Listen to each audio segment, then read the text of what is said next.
আজকে চলে এসেছি আমি আটপাড়া উপজেলা অগ্রযাত্রা উন্মুক্ত লাইব্রেরি পরিকল্পনা ও বাস্তবায়নে মোহাম্মদ শাকিল আহমেদ, উপজেলা নির্বাচন অফিসার, আটপাড়া নেত্রকোনা।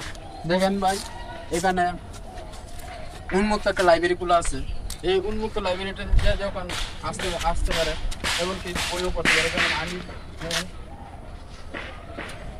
একটা বই নিয়েছি, যে কোনো বই নিয়ে পড়ে তারপর আমার এই আমার যদি বলতে আসবে এটা হচ্ছে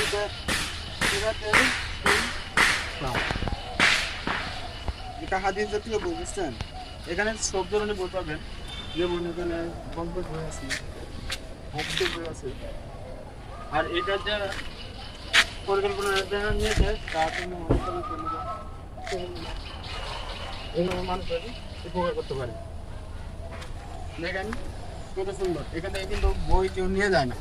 আবার এদিকে আবার দেখেন বসার জন্য অনেক সুন্দর জায়গা করে দিয়েছে।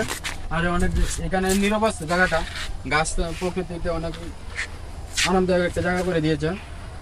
দেওয়ার পরে মনে করেন যে এখানে আসলে আপনি নিজে নিজে বই পড়ে এখানে রেখে যেতে পারবেন। আর আপনারা দেখেন এখানে আবার খেলার মাঠও করে দিয়েছে। এখানে খেলাধুলা করতে পারবেন, আপনারা সব কিছু করতে পারবেন। এই জায়গাটা কিন্তু নেত্রকোনার মধ্যে একটা শ্রেষ্ঠ জায়গা। আর যার পরিকল্পনায় কিন্তু এটা হয়েছে, তার জন্য সবাই দোয়া করবেন যে সে যেন এভাবে সব জায়গাতে এরকম ব্যবস্থা করে দিতে পারে। পরে দেখা যাচ্ছে এখানে একটা সাইনবোর্ড আছে, সাইনবোর্ডে লেখা আছে অগ্রযাত্রা উন্মুক্ত লাইব্রেরি। শুভ উদ্বোধন করেছেন জনাব সাহেব পারভেজ, জেলা প্রশাসক ও বিজ্ঞান জেলা ম্যাজিস্ট্রেট নেত্রকোনা।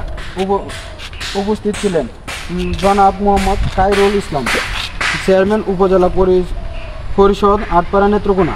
পরিকল্পনা ও বাস্তবায়নে জনাব মোহাম্মদ শাকিল আহমেদ, উপজেলা নির্বাচন অফিসার, আটপাড়া নেত্রকোনা। এটা উপস্থাপন হয়েছে 3 আগস্ট 2023 খ্রিস্টাব্দে।